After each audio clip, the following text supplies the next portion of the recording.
Абай Құнанбайұлы, 11-ші қара сөз. Осы елдің үнем қылып жүргені немене? Екі нәрсе. Әуелі ұрлық. Ұры ұрлықпен мал табам деп жүр. Мал иесі артылтып алып, тағы байымын деп жүр. Ұлықтар алып беремін деп, даугерді жеп, құтқарамын деп ұрыны жеп жүр.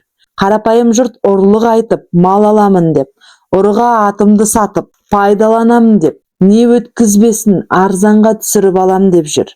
Екінші бұзақылар біреудің ойында жоқ бәлені ойына салып, бүйтсең бек боласың, бүйтсең көп боласың, бүйтсең кек аласың, мықтатанасың деп, ауқаттыларды азғырғалы әлек болып жүр. Кім азса мен соған керек боламын деп, көзін қыздырып алып, өзім біраз ғана азық қылайын деп жүр. Ұлықтар пәлі-пәлі, бұл табылған ақыл екен, мен сені бүйтіп сүйеймін деп ананы жеп, сені бүйтіп сүйеймін деп мынаны жеп жүр. Қара халық менің сонша үйім бар, сонша ауыл аймағыммен сойылыңды соғайын, дауыңды айтайын деп, қай көп бергенге партиялас боламын деп, Құдайға жазып, жатпай тұрмай салып жүріп басын, ауылын, қатын баласын сатып жүр.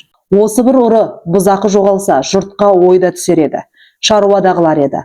Бай барын бағып, кедей жоғын іздеп, ел секілденіп, талапқа тілеуге кірісер еді. Енді жұрттың бәрі осы екі бүлік іске ортақ, мұны кім түзейді? Анттың, серттің, адалдықтың, ұяттың бір тоқтаусыз кеткені ме? Ұрыны тыюда болар еді. Бірақ осы бұзақының тіліне еретұғын, азатұғын байларды кім тияды?